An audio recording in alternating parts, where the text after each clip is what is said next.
అబ్బబ్బబ్బబ్బబ్బబ్బా! ఇది గదా మా ఆడోళ్ళ డెవలప్‌మెంట్ అంటే. ఇది గదా మా ఆడోళ్ళ డేరింగ్ అండ్ డాషింగ్ అంటే. ఓ మొగోళ్ళు మేం మీకంటే ఎండ్ల తక్కువ గాదు. అది ముందుగాల యాదుంచుకోండి మీరైతే.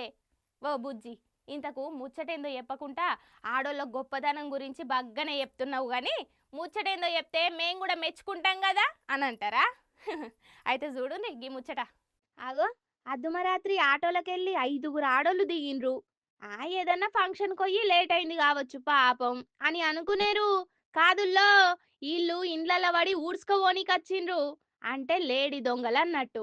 చలికాలం గదా అందుకే మంచిగా సెటర్లేసుకొని వచ్చిండ్రు. ఓ అక్క ముందుగాల ఏ ఇల్లు దోసుకుందాం? గీ ఇల్లు దోసుకుందామా? ఏ గా బిల్డింగ్ కలర్ మంచిగా లేదే ఎలిసిపోయినట్టున్నది. ఇగో గీ ఇల్లు దోసుకుందాం రాండ్రి. గేటుకు తాళమేసిండ్రే గేటు దుంకుదామా?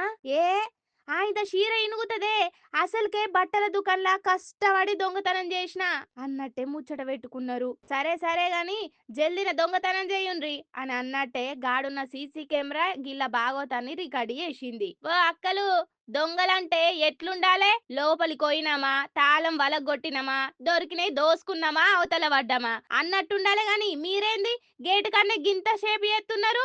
ఆడోళ్ళు అన్నిట్లా లేటే అని గిందుకే అన్నారేమో. ఇక గీ ఇల్లుని దోసుడు మనతోని కాదని ఆడికెళ్ళి వెళ్ళిపోయిండ్రట. అంతకు మొదలే ఇంకో ఇంట్లోకి పోతే కూడా ఆడ కూడా ఏం దొరకలేవట. చీనీ అవ్వ గింత తిప్పల పడితే కనీసం ఆటో ఖర్చుల మందమన్న పైసలు వల్లేవు కదరా అని ఎంత ఫీల్ అయినరో ఏమో పోన్రి పాపం.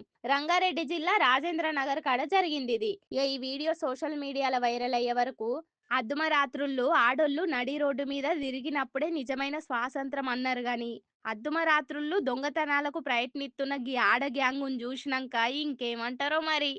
ఈ ఆడోళ్ళేందిరా దొంగతనాలలో కూడా మనకు పోటీగా అని గిది చూసి మొగ దొంగలన్నలు ఎంత ఫీల్ అవుతున్నారో ఏమో పోన్రి.